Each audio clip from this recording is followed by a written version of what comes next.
Good morning, everyone. It's Saturday, May 15th, 2021. And hey, I couldn't have planned this if I tried. There's another VW camper van.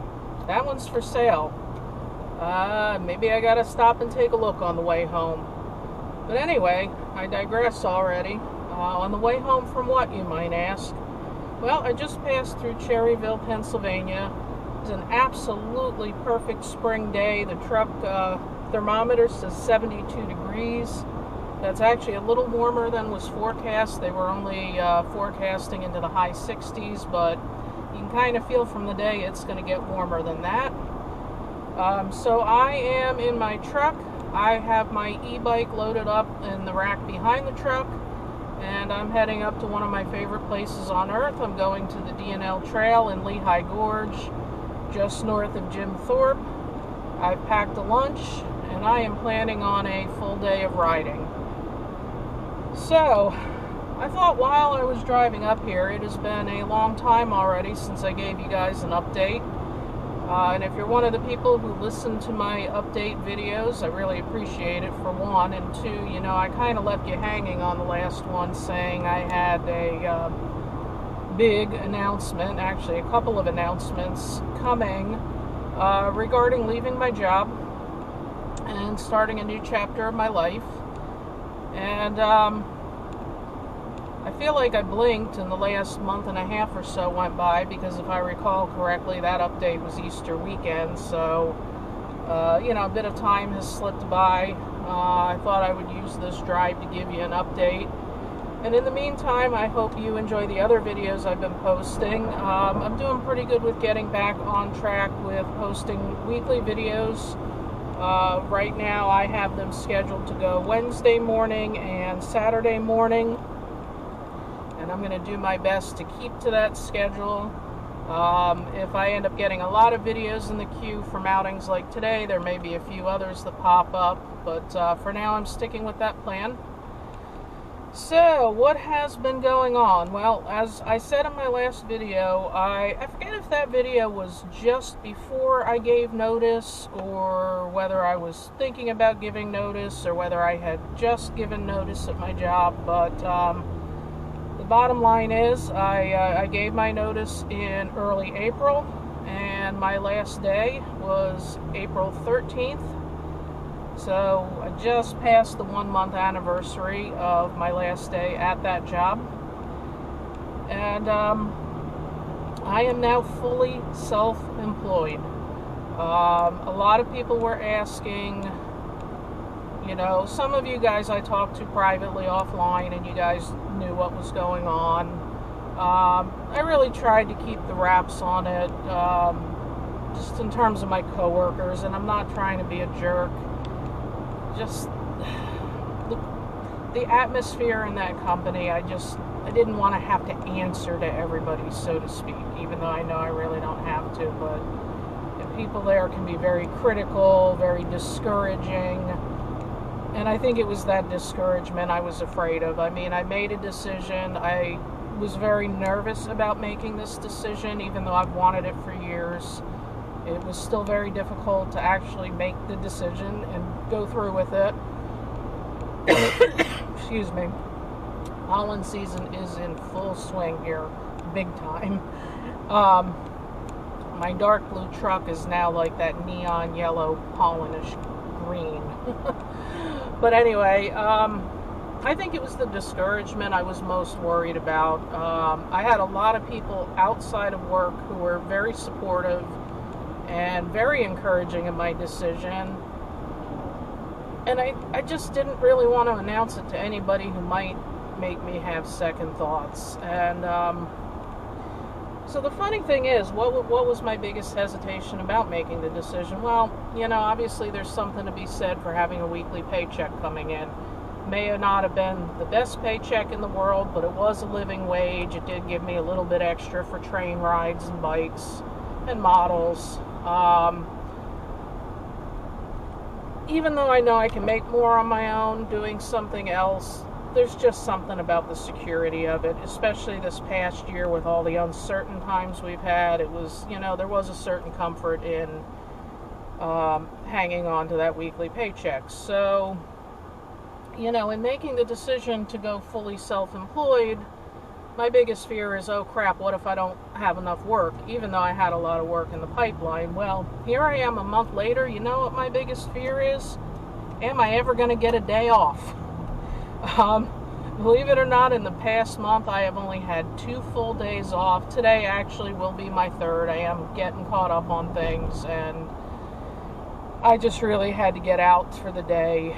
And, if I can't do that occasionally, there's no point in doing this kind of work. So it's coming together. I had actually planned to take a break between my full-time job and really ramping up the side business, which is now the business.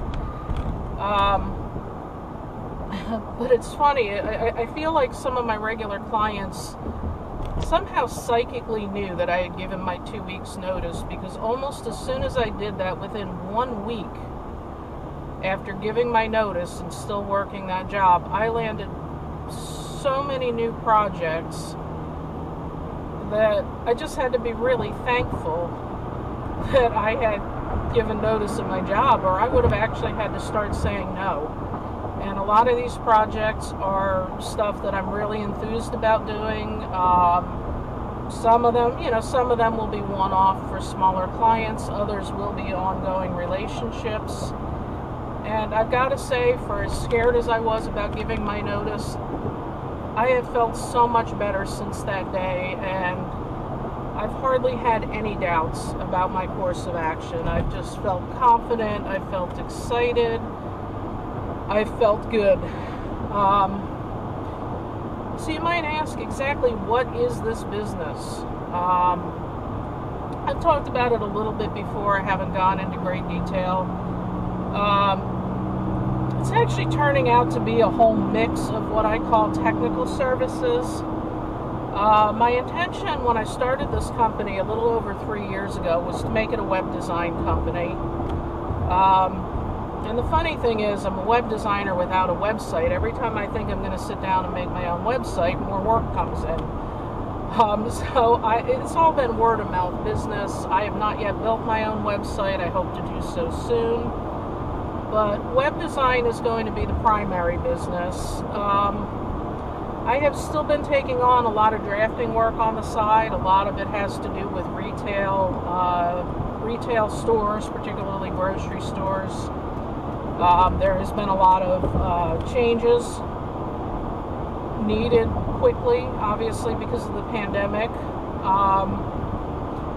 And that kind of business is always changing. That was the kind of work I did at the job before the job I just left, and it's through that job that I had the contacts for this retail work. And then I've also picked up a decent amount of drafting work doing sales centers for model homes, because the housing market is really booming, and that's the kind of drafting work I really, really enjoyed back in the 90s, and I haven't done any residential work since the late 90s. And even though I wasn't seeking that kind of work out, it actually is really good to be back doing it again. I really enjoy it. So I'm doing drafting, I'm doing web design. I have also gotten into graphic design. The classes I took last year that I talked about were primarily graphic design classes. I felt that it was a skill that really rounded out my ability to create quality websites, and really a way to actually transfer my career full of drafting skills into something that I'll use in the new phase of my career. And I've actually done a couple logos for people. I've done some other kind of light duty work for websites. It's something I never thought I would do, but I really enjoy doing it. And I also want to get into writing. I want to offer online documentation and technical writing services with this business. I just haven't gotten to it yet. But I think I have a really neat mix, because all of those skills really work together. A lot of technical manuals need technical illustrations, a lot of websites require technical writing and graphic design and illustrations. It really kind of is a nice mix of offerings. It keeps things interesting for me. I'm not the kind of person who likes repetition. I like to be creative. I like to do new things, and I'm really enjoying running this business from that standpoint. Every day is a little different for me now, and I'm learning a lot of new things, and I'm growing, and I'm really enjoying what I do. So that is now my full-time business. But wait, there's more. I am starting a second business. And that may seem a little crazy when I haven't really gotten the first one settled yet, but it was actually my decision to start this second business that gave me the confidence to go ahead and quit my day job, because the reality is I'm very busy in my business right now, but I know the field well enough to know that there's going to be, it's a feast or famine field. You're either so busy with work you can't get a day off, or you're sitting in your office listening to crickets chirping, wonder if you're ever going to make another penny again. So this other business, which is going to be a hobby business, is something that I feel I can do anytime, and it'll be, it's not going to make as much for me, at least not at the beginning. Side note, we got a really cool Nissan 300, it's either 300ZX or 280ZX going by me. That is really cool. You do not see many of those on the road anymore. Seen a lot of cool cars out lately. Anyway, back to the main topic. So I think this hobby business is something that can smooth out the income, if needed, of the day business.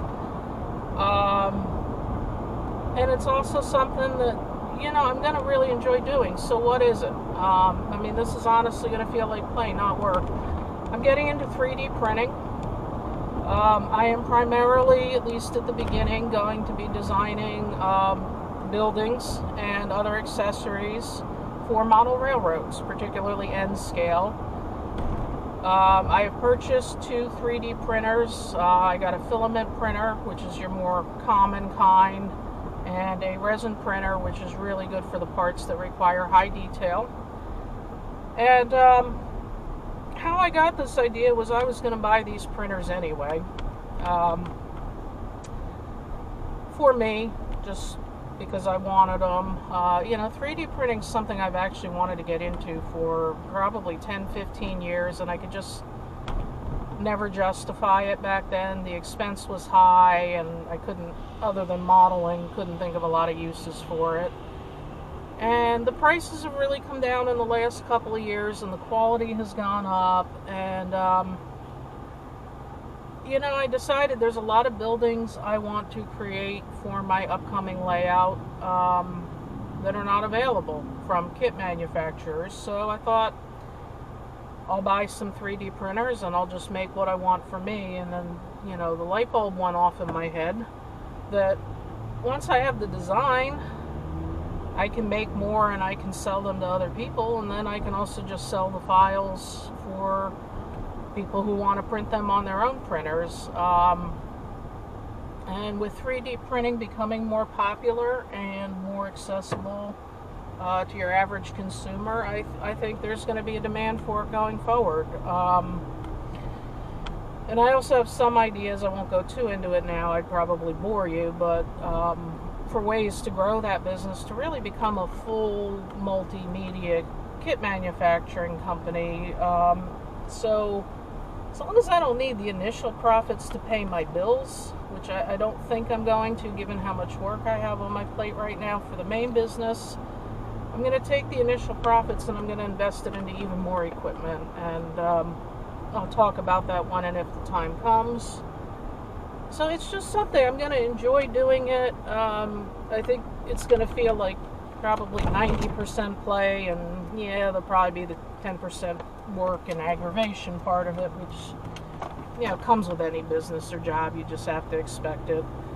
So hopefully, I'm hoping in the next, I always say I hope next week things calm down. I think I've got another 3 or 4 weeks of just getting through my current backlog of work before I can really, start to catch my breath and get this 3D printing business off the ground. And at the same time I do that is also when I have to build that enclosure for my upstairs room, which is also going to build the train layout, or at least the bench work for it, the table, the platform, whatever you want to call it. I haven't even gotten to touch that yet, other than having taken some measurements and made some sketches and done a lot of daydreaming and brainstorming. And I don't remember, I think I've shown you guys this road before. I think I've done this road just in some of the driving videos to music. I forget the name of it, but I'm not actually going into Jim Thorpe itself. I'm driving up to Glen Onoko, to the free parking lot, which is at the southern end of the Lehigh Gorge State Park, and I'll start my ride from there. My intention is to go up to Rockport, and Rockport, Pennsylvania, Dennis, not Rockport, Texas. I don't think the battery on this e-bike goes quite that far. So it should be about a 25-mile round trip. Yeah, I guess I'll just segue into talking about the e-bike. That's something I owe you guys some videos of too. That was a stimulus check purchase last year. Actually, so were the 3D printers. It's interesting when you get this found money, you're a little more likely to take a chance and use it for something you probably wouldn't have bought otherwise. So, I guess in that sense, I've been fortunate to not need that stimulus money to survive. But I hope by putting it back into the economy that it's, helping some other people. So I feel that was a good use of it. I bought an e-bike. I ordered it late last year, and it came during the winter. I think I'm actually naming the bike Snowbird. The bike is white, and it's actually interesting. It kind of matched the color scheme of the day it arrived on. It's a white bike with some blue and silver striping, and FedEx brought it on a beautiful day that had blue skies like today and white clouds, but we had about 3 feet of snow on the ground, and that day happened to be the one clear day between several big snowstorms. So I've been calling it Snowbird. So Snowbird is a Electric XP step-through. Electric is one of the more popular e-bike companies. It's basically electric without the E, Lectric. They're one of the few e-bikes priced under $1,000, and they're very popular with RVers. It's a fat tire, folding e-bike, 20-inch wheels. It's exactly what I thought I wasn't going to buy. But I did a lot of research on e-bikes, and this one really kept coming out on top. I mean, despite the lower price point, it has a very good reputation for quality. It's very popular. A lot of people in the RV community have them. I also kind of figured, they have a no return policy. If I got this thing and didn't like it, I'd be, what. But it's popular enough, and bikes are still enough in demand that I said, well, if I don't like it, I'll just sell it. It turns out I love it. It's the second bike I've mail ordered in 2 years, and so far both bikes have been absolutely perfect for me, which was a big relief. I don't normally buy stuff like that sight unseen. It turns out getting the smaller wheel.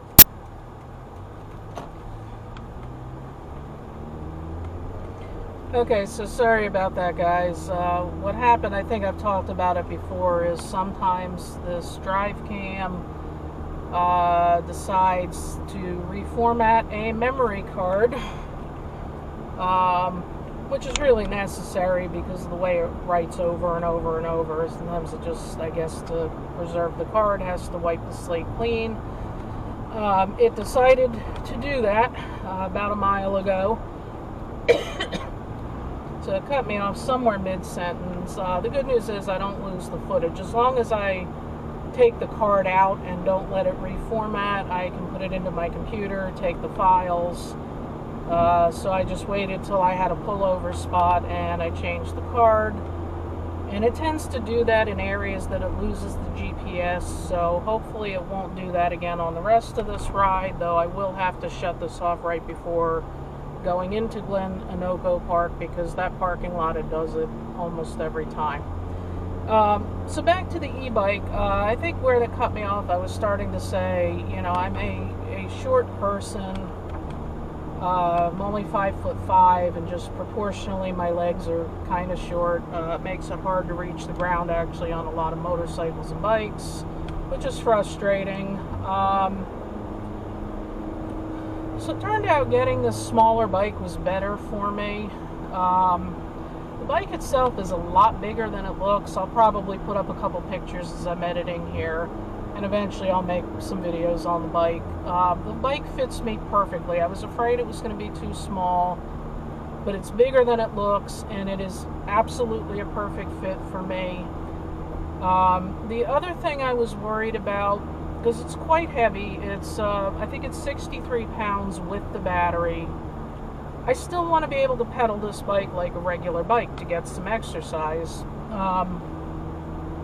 I was afraid it was going to be so heavy that I couldn't pedal it. And that is not a problem either. The bike actually, you know, I mean, it feels heavier than my hybrid, obviously, but pedaling it feels about like pedaling my beach cruiser, which works for me. It actually, if you put it into first gear, even second gear,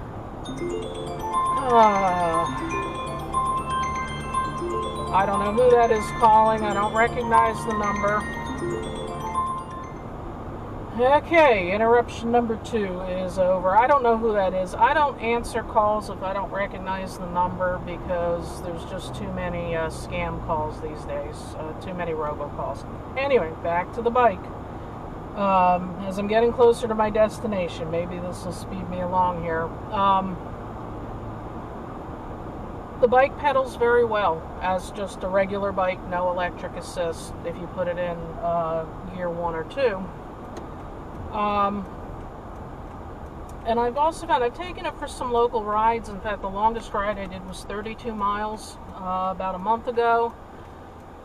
Even pedaling it the entire ride with pedal assist, because I'm sticking to the lower levels of pedal assist for the trails I'm using, it's still exercise. I mean, it makes the pedaling a lot easier, but I was actually surprised at how much exercise it still was. And your upper body still, you know, you're balancing, you're holding on with your arms, so you're still feeling the workout in your core and your arms. You know, not as much as your legs, obviously, but so I'm very happy with it. The 2 concerns I had about the bike turned out not to be problems at all.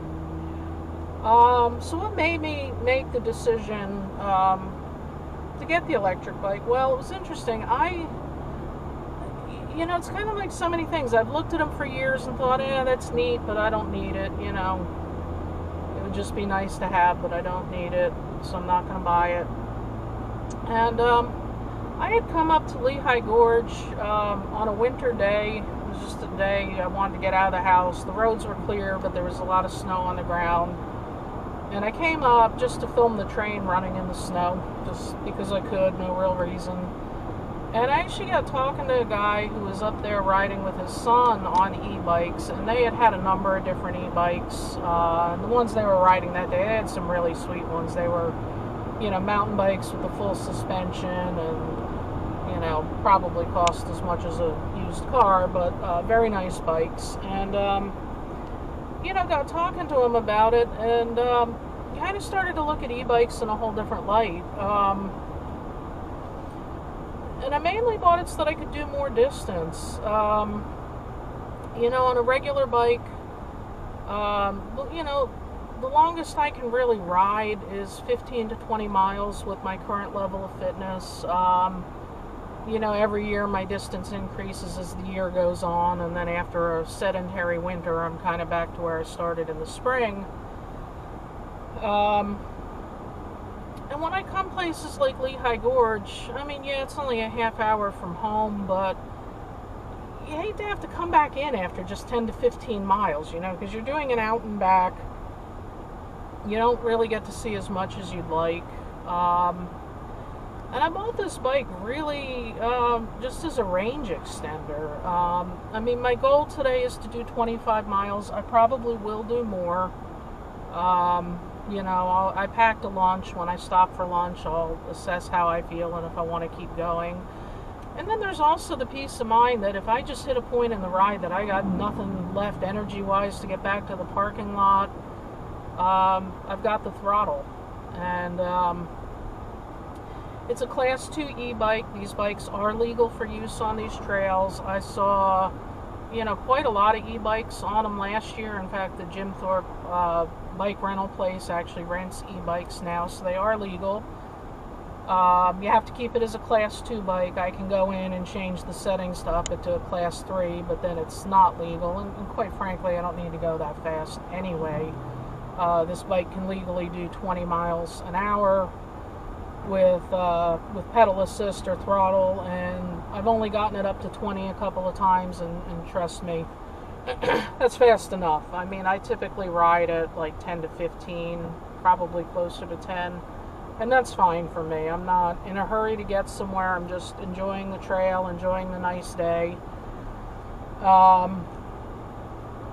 The local rides I've taken were more to get used to this bike and to try to figure out its range, and I gotta say I'm quite impressed because so far the bike has outlasted me on every single ride. The 32-mile ride I did it all, or almost all, on pedal assist 2 and throttle, and I was completely wiped out. That bike probably could have done another 5 to 10 miles on electric assist or even throttle, and I just really didn't have it in me to go another inch.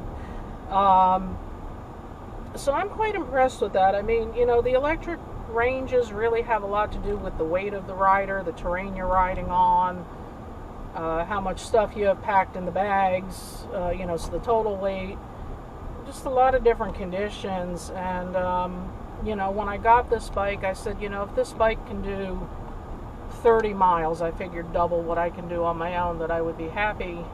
And it can do 30. I'm gonna guess that this bike could easily push 40. And obviously, as I get more fit, there's nothing stopping you from just pedaling it without the electricity. So as I get more fit and I can go further, the bike will be able to go further. But I've done 3 big rides on it already, and so far I have not used up the battery, not even really close, to be honest. So I'm quite impressed with that. So with that, that is what I am doing today. That's the wrap up. You know, I am out of the corporate world. I am running one full-time business and about to start a second part-time business, and today I am out enjoying my e-bike on a perfectly lovely day. This is the east end of Jim Thorpe. This is just the more residential side of town, although there's some nice churches like the one we just went past that someday I'm going to get out and walk around and video. Usually by the time I'm on the way home, though, I've worn myself out on the trail. Believe it or not, I will actually be back up in Jim Thorpe in a week's time for a really special outing. I'm not going to tell you what yet, but I'm going to tease you saying it's really special, and there will be videos.